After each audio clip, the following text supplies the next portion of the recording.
Hi, welcome to Ben Voice Narrative. This is going to be the second and last video on the introduction of word stress in the English language.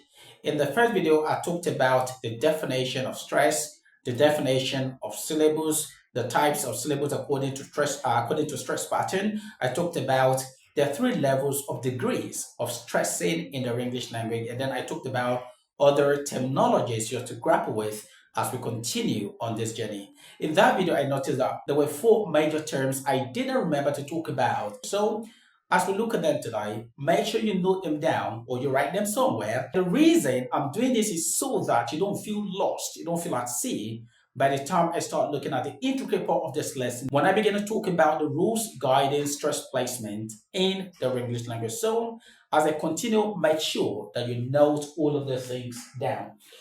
Another important term you have to note, you must master, you must grapple with as we continue, as we continue with this lesson is one, prefix, two, suffix or suffixes. Suffix, So let's say prefixes, suffixes. Three, we have content words, what is called content words. And four, we have what is called grammatical words. Grammatical words. These are four other important terms you have to understand. You have to memorize, you have to learn by heart as we continue. So, what are prefixes? Oh my goodness, I missed out an S here. What are prefixes or what is a prefix?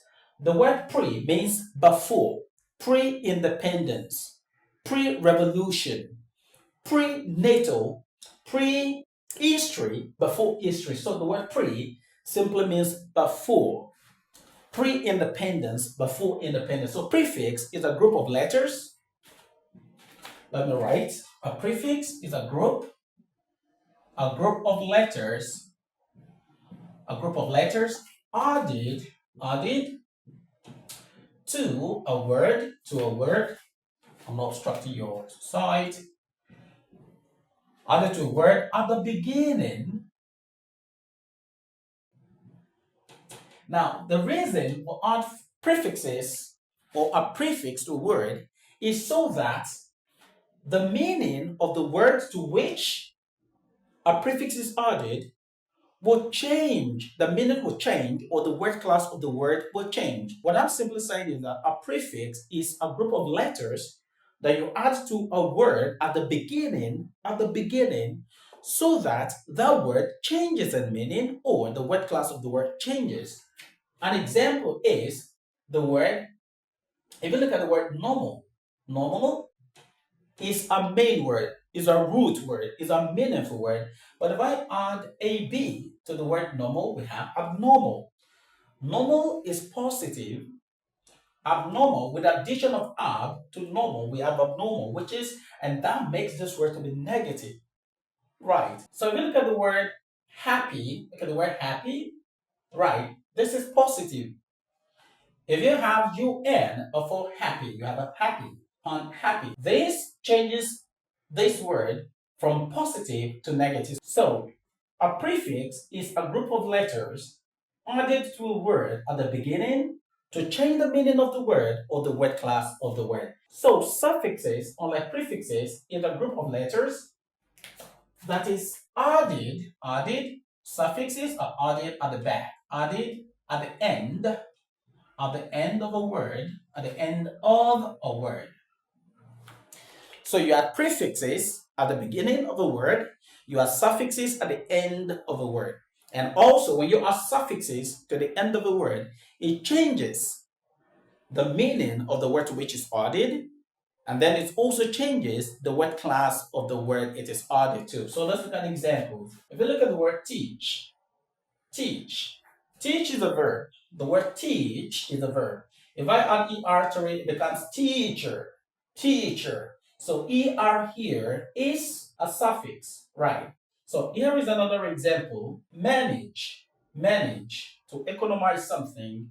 If I add er to it, if I add this, we have manager. So this er becomes A suffix. Are we clear? So, prefixes are groups of letters that are added to words at the beginning to change the meanings of the words or the word classes of the words being talked about. Suffixes, on the other hand, are groups of letters that are added at the end of the word to change either the meaning or the word classes of the words being talked about for inflectional functions or purposes. Now, that said, let's come to content words. In the English language, we have four major content words. And these are, you have the noun. The noun is usually the first content word, noun, right? Two, we have adjectives, right? Adjectives. Number three, we have main lexical verbs, main verbs, okay, main verbs. And number four, we have adverbs. These are content words. One, two, three, four, content words. And for grammatical words, we also have basically four. We have the prepositions, my goodness, sorry. We have prepositions. We have conjunctions. We have articles. These are just modifiers, articles. And then we have pronouns. So prepositions, conjunctions, articles, and pronouns. And of course, maybe interjections. All of these are the grammatical words. And why are we talking about content words and grammatical words? I'm going to be explaining this subsequently as we continue on this journey. But of course, remember that a prefix is a group of letters that you add to a word at the beginning to change the meaning of the word or the word class of the word. Suffixes, on the other hand, are groups of letters that are added at the end of a word, right, to change the meaning of the word or the word class of the word. When I'm talking about word class, I'm talking about parts of speech, the noun, the pronoun, the conjunction, adjectives, prepositions, conjunctions, interjections, and all that. So when you add prefixes or suffixes to words, either at the beginning or at the end, the word either changes from being a noun to another, or from being a noun to an adjective, from being a verb to a noun to an adjective to an adverb. So that's the essence of prefixes and suffixes. And I've looked at examples here for content words, for grammatical words. The whole essence is that you understand that content words are usually stressed in the English language, especially when you're talking about monosyllabic words. And when you talk about grammatical words, which are the prepositions, the conjunctions, the articles, and the pronouns, you don't stress grammatical words. Another name or another word for grammatical words is function words. So that's basically it about the second part of the introduction to stress placement in our English language. So from the next video, we'll start talking about the rules to reply when apply primary stress on syllables of words. Until then, remember to keep learning right and keep speaking right.